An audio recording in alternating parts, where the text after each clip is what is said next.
Hi there, Epic April here, Master Coach and President of Coach Speak and Serve, and the administrator of the Community Coach Speak and Write for Profits. I'm coming to you today because I want to talk to you about the 3 ways that you can get yourself paid to speak. So if you are a speaker, please type in the number 1 in the comments below. And I want to know who our speakers are. And if you are an aspiring speaker, meaning you haven't spoken anywhere yet, but it's a goal, type in a number 2. So for our current speakers, type in 1, and for those of you who are aspiring, type in 2. So for those of you who are already as speakers, this is a good refresher for you. So let's get started. So the first thing that I really want you to be aware of, and this is something I think is really important and overlooked, is what is your range as a speaker? A lot of times, for example, people get stuck in a niche. So for example, if you are let's just say you are a fitness coach, right?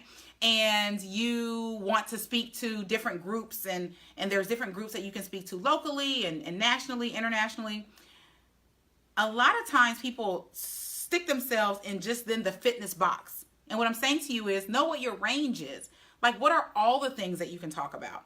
I want you to think about the stories you can share. I want you to think about your journey to where you are. I want you to think about what were some of the harrowing things that you've overcome in the past, whether it was from other jobs or life experiences, because all of those things, right, all of that real estate, right, all of your brand real estate means something. And you can really utilize that in various ways in your talking, in your speaking to groups, even if you're a fitness instructor, right? So let's say as a part of your journey as a fitness instructor, one of the things you overcame was a major car accident that may have left you, out of work, and you end up losing your job. Well, all of those things, while it doesn't seem like it's applicable to the fitness world, it really is applicable because it talks about endurance. It talks about sticking to something. It talks about dedication, commitment, hard work. And those are all necessary if you're going to give a talk around the fitness topic. So know what your range is, and don't just stick yourself in a little bitty box of what you do now. Think about all the things you've done to get you to this point. Okay, so that's number 1. All right.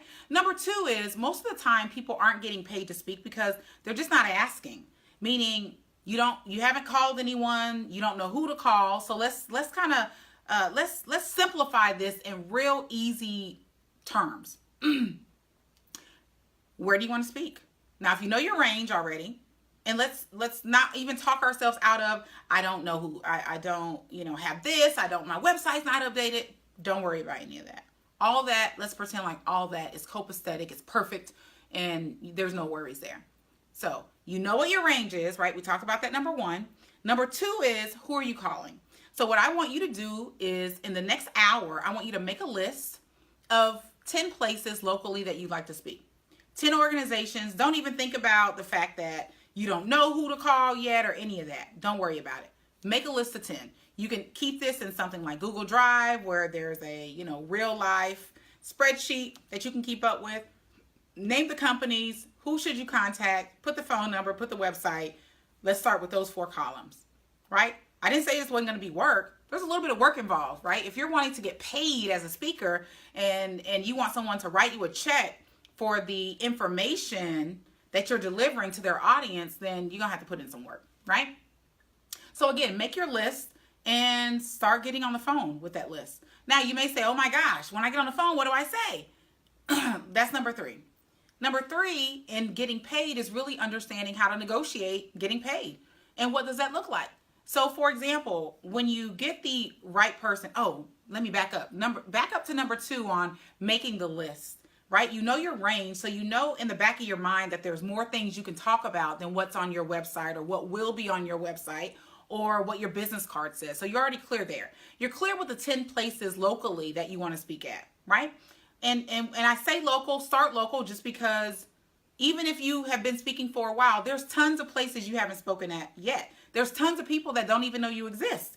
So local is always great, and you don't need to spend any money or additional effort or take time off work or out of your business to actually make it happen. So when you're thinking about those 10, I want you to make sure that when you get the gatekeeper, i.e. the secretary, the person that answers the phone, the executive assistant to the decision maker, I want you to ask as many questions as you need. that person is your friend. That person knows everything already about what it is that you're wanting to do. That person organizes what you're wanting to do. So get all the preliminary basic questions out of the way from that individual first. So when you get on the phone with the decision maker, you're not wasting their time with, so what do you need? Who is your this? When is your events? You don't have to waste your time with that because you already got that information from the person who actually knows probably more than the decision maker, to be quite honest, right? So then when you go to number 3, and that's what do you say once you get on the phone? Again, we're talking about what are the 3 ways that you can get paid, and really these are them. You're pushing the envelope. You're not just sitting there waiting on the phone to ring. You're provoking success. You're making things happen. So when you get on the phone, really, your only job is to find out how you can help. It's not, these are my fees, any of that. It's simply, let's let this first phone call be how you can help. How can you help? So when you get the decision maker on the phone, ask them, what do they need? What do you need? How was your last event? Have you all considered doing a X, Y, and Z workshop or luncheon? I would love to speak at. You may even waive your fee for the first one, so that can show some grit and some commitment on your part, and then book yourself for future paid engagements. Again, it's a matter of you stepping into the space and you really owning the fact that you control the pendulum and you getting paid to speak. And so, if this is something you can totally do, if you know you can totally do this and you know that you have what it takes, I absolutely want to see you on my Rock Your Talk webinar, which is free. So if you want access to it, all the details will be sent to you via Messenger. All you have to do is type in the word ROCK, R-O-C-K, in the comments, and you'll be sent the actual link to join us on the webinar, which is happening soon. So again, utilize these 3 tips. Make sure that you type in ROCK below, and I'll see you all on the Rock Your Talk webinar. I'm going to be telling you how these 6 ways that I'm going to be teaching on the webinar, how they can take you from overlooked to overbooked. And that's what we want, right? That's what we all want. More stages to deliver our messages, more sales, more impact and transformation being made as a result of you taking the stage. I'll see you guys next time. And again, type in ROCK below, and we will see you on the webinar. Bye.